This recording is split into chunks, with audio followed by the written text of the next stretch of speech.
طاقت دینے کے لیے کروائے گا, اس کو اسٹرینتھن کرنے کے لیے کروائے گا. تو ظاہر ہے کہ یہ کوئی 3 4 6 مہینے کے لیے نہیں, یہاں تو لگتا ہے ایسا کہ کئی سالوں کا بندوبست جو ہے وہ کیا گیا ہے. لیکن یہ جو کیبنٹ ہے, جہاں اس میں بڑے کمپیٹنٹ لوگ ہیں, وہاں اس کے سامنے بہت بڑے چیلنجز ہیں. اور میں شروع میں یہ کہوں گا کہ ایک بہت بڑا جو چیلنج ہے جنرل صاحبان کا, وہ یہ ہے کہ وہ عمران خان, جسے انہوں نے ایک کال کوٹڑی میں, ایک ڈیتھ سیل کی سچویشن کے اندر اٹک میں بند کیا ہوا ہے, الٹیمیٹلی پاکستان کے جنرل صاحبان کو اس عمران خان کے ساتھ بات کرنی پڑے گی, اسے انگیج کرنا پڑے گا, اسے لیوریج کرنا پڑے گا. غالباً جنرل صاحبان کی انڈرسٹینڈنگ یہ ہے کہ ہم اس کو ڈپریس کر کے, اس کو اپنی طاقت دکھا کے, اس کو ہم ایک کال کوٹڑی میں, جو ایک سزائے موت والے مجرم کی کال کوٹڑی ہوتی ہے, ہم اس کو دکھا رہے ہیں کہ ہم کتنے طاقتور ہیں, تمہاری کوئی اوقات نہیں ہے, تمہاری خاطر دنیا میں کوئی کھڑا نہیں ہے, پاکستان کے عوام بے دست و پاں ہیں, ہم نے ان کو کنٹرول کر لیا ہے. اسی کو پاور کمپلیکس بھی کہتے ہیں, اسی کو گاڈ کمپلیکس بھی کہتے ہیں. لیکن الٹیمیٹلی انہیں اس عمران خان کے ساتھ ڈیل کرنا پڑے گا. اور شاید اس کیبنٹ کو, بہت ہی انٹیلیجنٹ چیز تو یہ ہو کہ اس کیبنٹ کو استعمال کر کے اوور آل پولیٹیکل ایٹماسفیرکس اور آپٹکس کو امپروو کریں, اور عمران خان کو انگیج کریں, اور اس کیبنٹ کے اندر کوئی پی ٹی آئی کے لوگوں کو بھی لے کر آئیں تھرو پولیٹیکل پروسیس. اور میں آپ کو ایکسپلین کروں گا کہ اس کی کیا وجہ ہے کہ میں کیوں کہہ رہا ہوں. لیکن اس سے پہلے ہم تھوڑا سا اس کیبنٹ کو دیکھ لیں, جو میں کہتا ہوں کہ ایک اچھی امپریسو کیبنٹ ہے. میں نے آپ کو ذکر کیا کہ جو اس کیبنٹ کے ہیڈ ہیں, the prime minister, the caretaker prime minister Anwaar ul-Haq Kakar,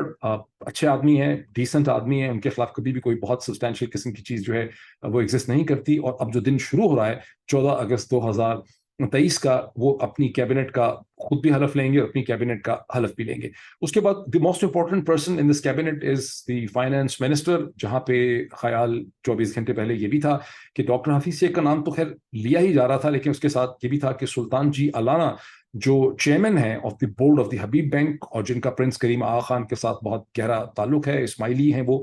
شاید ان کو پرسویٹ کیا جا رہا ہے. کچھ ایسی بات ضرور چل رہی تھی, ایک سے زیادہ سورس نے کہا, لیکن ان دی اینڈ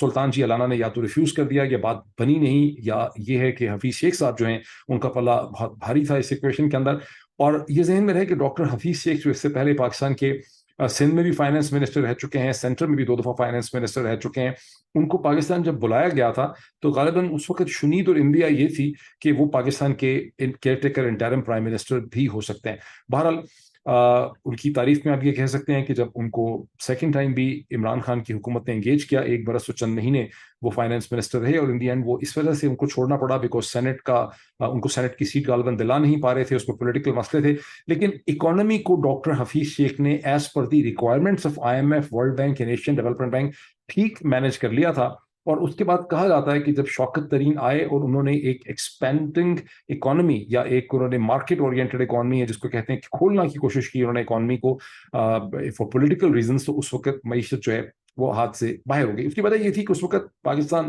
ایسا لگتا تھا کہ ایک الیکشن کی طرف بھی جا رہا ہے, اور دوسری طرف سے IMF کی اسٹرکٹ کنڈیشنلٹیز کی وجہ سے جو عوام کو بہت زیادہ مشکلات تھیں, چونکہ وہ ایک آرگینک گورنمنٹ تھی, اس آرگینک گورنمنٹ کے سامنے یہ بہت بڑا چیلنج تھا کہ آپ نے عوام کی توقعات کو پورا کرنا ہے. اور شوکت ترین نے اکانومی کو کھولنے کی کوشش کی لوگوں کو ریلیف دینے کے لیے, اور یہ اس کا ایک اکنامک فلو تھا. بہرحال حفیظ شیخ صاحب سے ایکسپیکٹ کیا جاتا ہے کہ وہ اکانومی کو اسی طرح سے لے کر چلیں گے جس طرح سے IMF, world bank, Asian development bank چاہیں گے, اور وہ ایک گڈ ول جو ہے اس کے حوالے سے جنریٹ کر سکیں گے, کیونکہ اس کا پولیٹیکل پریشر تو الٹیمیٹلی GHQ کے اوپر ہوگا, بیکاز یہ ساری کیبنٹ جو سامنے ہے, یہ کیبنٹ تو اچھے لوگوں کی ہے, کمپیٹنٹ لوگ ہیں, لیکن ان میں سے کسی کے پاس بھی پولیٹیکل پاور نہیں ہے کہ نان پولیٹیکل کیبنٹ ہے. یہ اچھے خوبصورت چہرے ہیں, صاف چہرے ہیں, لیکن پاور جو ہے وہ ساری کی ساری GHQ اور جنرل صاحبان کے پاس ہے, اور سارا پریشر ان کو اس کیبنٹ کو ان کو لینا پڑے گا. اور یہ ایک انٹرسٹنگ ہوگا کہ کتنا پریشر ان کے اوپر آئے گا اور وہ اسے کیسے ہینڈل کریں گے. دوسری جو بہت امپورٹنٹ شخصیت ہیں وہ جلیل عباس جیلانی صاحب ہیں.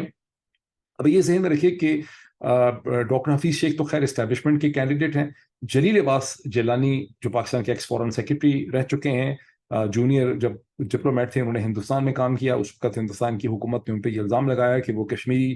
جو ایکٹیوسٹ لیڈرز تھے جموں اینڈ کشمیر کے, مقبوضہ جموں اینڈ کشمیر کے, ان کو فنڈنگ دے رہے تھے, پیسے دے رہے تھے. ایک ہوٹل میں ان کی دلی میں ملاقات ہو رہی تھی, ہندوستان کی جو انٹیلیجنس ہے IB, اس نے کوئی اسٹنگ آپریشن کیا, ان کو پکڑ لیا, ان کو پرسونا نان گراٹا قرار دے کے جلیل عباس جیلانی صاحب کو ہندوستان سے نکال دیا گیا تھا. لیکن جلیل عباس جیلانی صاحب اس category and quality of diplomats میں